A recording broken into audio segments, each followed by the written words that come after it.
नमस्कार मित्रों, हिंदू धर्म में करवा चौथ का बड़ा ही महत्व है। पंचांग के अनुसार यह व्रत हर साल कार्तिक माह में कृष्ण पक्ष की चतुर्थी तिथि के दिन रखा जाता है। इस दिन सुहागिन महिलाएं पति की लंबी उम्र के लिए निर्जला व्रत रखती हैं और शाम के समय पूजा के बाद चंद्रमा को अर्घ्य देकर व्रत का पारण करती हैं। करवा चौथ का व्रत बहुत कठिन माना जाता है। इस दिन सुहागिन महिलाएं सूर्योदय से लेकर चंद्रोदय तक उपवास रखती हैं। यह पर्व पति पत्नी के अटूट रिश्तों की मिसाल है। कहा जाता है कि करवा चौथ का व्रत रखकर करवा माता की पूजा करने से अखंड सौभाग्य की प्राप्ति होती है और वैवाहिक जीवन सुखमय रहता है। ऐसे में आइए जानते हैं इस साल करवा चौथ कब है और इस दिन पूजा का शुभ मुहूर्त क्या है। इस साल कार्तिक मास के कृष्ण पक्ष की चतुर्थी तिथि की शुरुआत 31 अक्टूबर मंगलवार को रात 9:30 से हो रही है। यह तिथि अगले दिन 1 नवंबर को रात 9:19 तक रहेगी। ऐसे में उदया तिथि और चंद्रोदय के समय को देखते हुए करवा चौथ का व्रत 1 नवंबर 2023 बुधवार को रखा जाएगा। 1 नवंबर को करवा चौथ वाले दिन चंद्रोदय 8:26 पर होगा। वहीं इस दिन शाम 5:44 से 7:02 तक पूजा का शुभ मुहूर्त है। 1 नवंबर को करवा चौथ के दिन सर्वार्थ सिद्धि और शिव योग का संयोग बन रहा है। इस दिन सर्वार्थ सिद्धि योग सुबह 6:33 से 2 नवंबर को सुबह 4:36 रहेगा। इसके अलावा 1 नवंबर की दोपहर 2:07 से शिव योग शुरू हो जाएगा।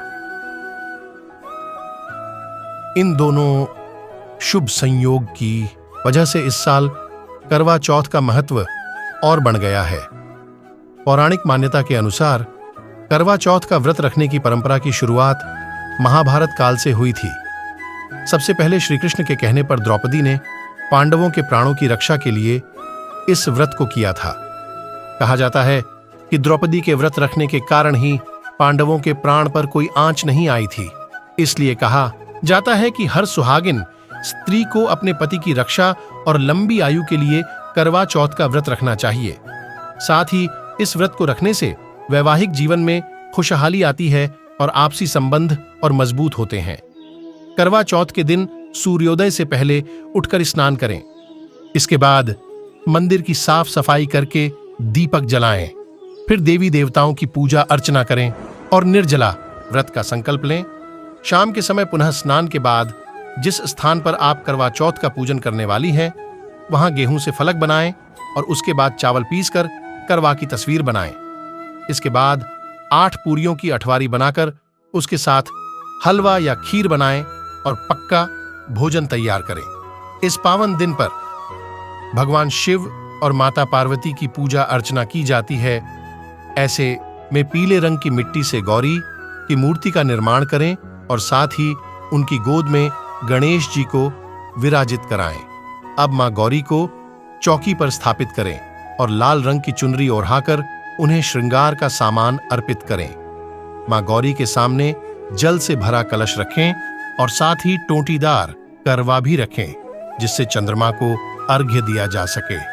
इसके बाद विधि पूर्वक गणेश गौरी की पूजा करें और करवा चौथ की कथा सुनें। कथा सुनने से पूर्व करवे पर रोली से एक सतिया बनाएं और करवे पर रोली से 13 बिंदियां लगाएं। कथा सुनते समय हाथ पर गेहूं या चावल के 13 दाने लेकर कथा सुनें। पूजा करने के उपरांत चंद्रमा निकलते ही चंद्र दर्शन के उपरांत पति को छलनी से देखें। इसके बाद पति के हाथों से पानी पीकर पारण करें।